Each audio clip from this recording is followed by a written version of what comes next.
Shalom. I am Rabbi Joshua Neely of Temple Israel of Winter Springs. A teacher of mine told me, whenever you give a sermon, you can bet everyone will think the sermon is for someone else in the room and not them. So let me begin with the words of Moses, our teacher, and get this straight. You all stand this day, all of you, before the Lord your God, the leaders of tribes, the elders, the officials, every one of you and your children and spouses, and the stranger in your camp, from the woodcutter to the water carrier. Moses makes it clear that God calls to all of us, from the high and mighty to those who think of themselves as insignificant. So too, this call to action is directed at everyone. I speak to those of you who cling to hate, you who cherish your anger and revulsion at your fellow human beings. Let go of the poisonous lies you treasure. It corrupts you and drives you from the life God has in mind for you. Lay down your anger and your fear. Listen to the other and hear their story. You will find new friends who will embrace you. I speak to those who do not hate.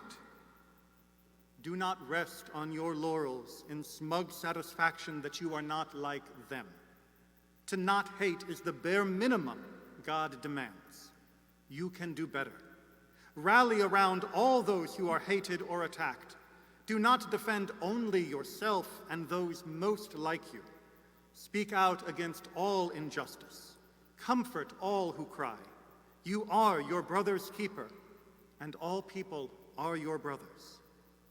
This means you must also reach out to those who were born or who chose to live in darkness. Listen to their fear, their confusion with compassion, and help them free themselves from their self-imposed slavery to bigotry. Their shadowed eyes will weep when exposed to the light of your love and forgiveness as they stumble away from their hate. Bruised and battered by their long sojourn in the darkness, they need your kindness and acceptance, even while we yield no ground to their foul philosophies. I speak to those who hoard their blessings, refusing to hear the cries of those in need. As the psalmist wrote, the whole world and all it contains belong to God. Share what blessings God has lent you. Rejoice that you can help others with your abundance. I speak to those who do not hoard, but who think they have no wealth to give to those who suffer. Do not think yourself better than those who live greedily. To not be selfish is the bare minimum God demands of us. You can do better. Do not lament your lack. Give freely of yourself, your time. Rebuild the networks of your neighborhood, your communities. Be with others in their moments of joy and sorrow and fear. I speak to those sitting on the sidelines, waiting for others to heal this world. How dare you? The voice of God cries out inside you, and you ignore it. Turn away for a moment from the trivial concerns and see the true grandeur of your life.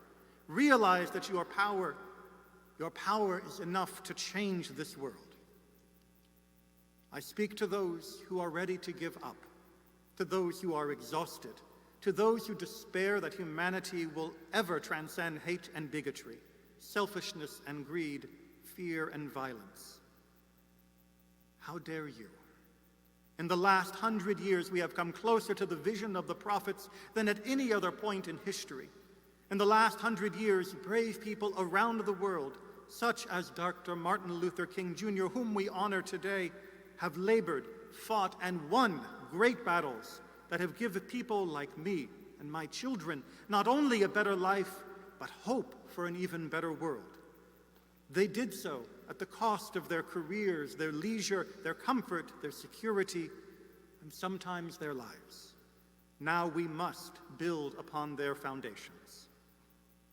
Rabbi Tarfon, who lived almost 2,000 years ago under brutal oppression, said, "It is not your responsibility to finish the work, but neither are you free to neglect it." God speaks to all of us, demanding that we act, each according to our ability and talent, to be an agent for change. Others may bear more guilt, Others may have further to walk. Others may shirk their duty.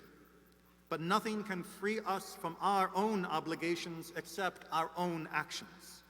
If each one of us rises to action as an individual, we will all rise as one.